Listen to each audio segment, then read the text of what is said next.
let me ask you this too. Like in the world of weightlifting or even powerlifting, because now it's the world of, it's raw mostly in powerlifting, which I'm very glad. But how bad is Valgus for you? Because there's a lot of great athletes, a lot of Chinese athletes that are unbelievable who have been lifting for over 20 years, who continue to do the major Valgus and they seem fine. But what are they at risk of? So I'm actually, I've got an article written on this, and I'm honestly trying to decide if I'm going to pull the plug on it, because it's one of those articles that's going to piss a lot of people off. No, don't pull the plug. I don't put it out there. Let me publish it. That's awesome. Okay. So Valgus in the research has been, repeatedly shown to be linked and associated with different injuries such as ACL tears, patellofemoral pain, and a couple other things. So let's break it down in a couple different ways. First, we can be talking about the competitive fitness athlete or the person that's just doing Olympic weightlifting, CrossFit, whatever, for fun. I think if you're doing it for fun, then I'd say that there's probably enough research out there that I'm going to say, let's not do it. Right. Now, if you're a competitive athlete, then I think, all right, let's break down what Valgus could be. Because, a lot of competitive people have these little compensations. And you know what? If Jared Fleming has a little compensation, do I want to touch that on him? Probably not. Huh. I'm a little scared to. Like, he's already, an elite lifter. Do you want to mess with that stuff? And that's a hard question to ask sometimes. I know. But if we're looking at Valgus, let's break it down into a few other things. We've got your typical, let's go back to that, really uncoordinated, motor control lacking female athlete, who every time she squats, whether it's with no weight or heavy weight, she dives into Valgus. I'm going to call that an uncontrolled knee Valgus movement. She has no control over it. It's her movement pattern. It's probably putting unnecessary stress on her. For me, that's a no-go. Right.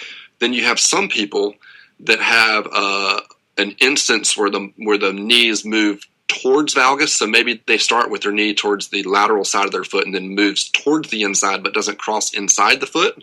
It just wiggles in a little bit. Right. I don't think there's anything wrong with that at all. Okay. And then you've got guys like if you watch Maddie Rogers lift, when she gets to her heaviest weight, she definitely caves inside of her knee, or inside of her feet. Right. Right. And my thoughts there are that that's not underneath that uncontrolled valgus. That's more of a controlled valgus that's being used somewhat to an advantage. And before I dive into this further, let me just say, this is my opinion right now. It's not based on any science. This might change tomorrow. So if somebody's listening to this 6 months from now and you want to call me out on it, that's fine. But my opinion may very well be very, very different. Right. Brett Contreras did a great video on this that I saw a while back, where he had somebody sitting and long sitting and just contracted their quads. And that quad contraction actually kind of turned the femur inward a little bit. It caused a little femoral internal rotation. So I think that might be one of the mechanisms by which these elite lifters are going into valgus. As they're really recruiting their quads, it causes their femur to internally rotate a little bit. The second thing is, we've all seen a lifter who's super quad dominant, and they hit that sticking point of their squat and they shoot their knees forward again. Right. So they kind of make a second stretch shortening cycle of their quads to help them boost the weight up past their sticking point.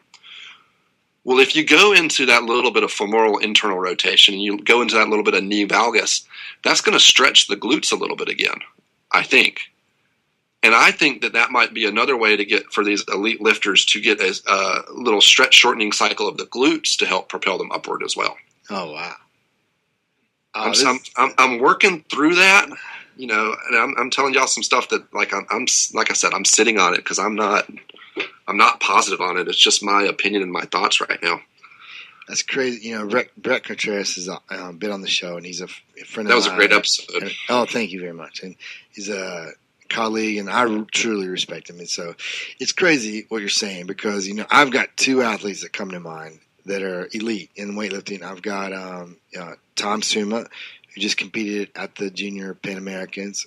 He's arguably one of the best 85s in the country at 19 years old. But he's moving up, and I think he's going to be, I personally think in a year he's going to be I hate to say that because Jared Fleming's your boy, but I really think he's going to be almost impossible to beat at 94 with a little bit more mass because his movements are just unbelievable. But he's got some Valgus, like when he score, but he can control it until it gets super heavy. And then I really believe he does it to get a second stretch shortening. Yeah. I've already thought that. I think that's a key point. It's when he's lightweight, he can control it easily. It's when he's heavier, is he throwing something in there to give him a little bit of an advantage, right? And I think that's probably what it is. Well, is this like just an unconscious response of the body, or is this the athlete trying it and saying, "Hey"? No, I think it's an unconscious. I think the body knowing that it needs something extra and going for that and pulling that out of the cards. That makes sense. But then my next question would be, why some and not others? Because I think when it's light, it doesn't need it.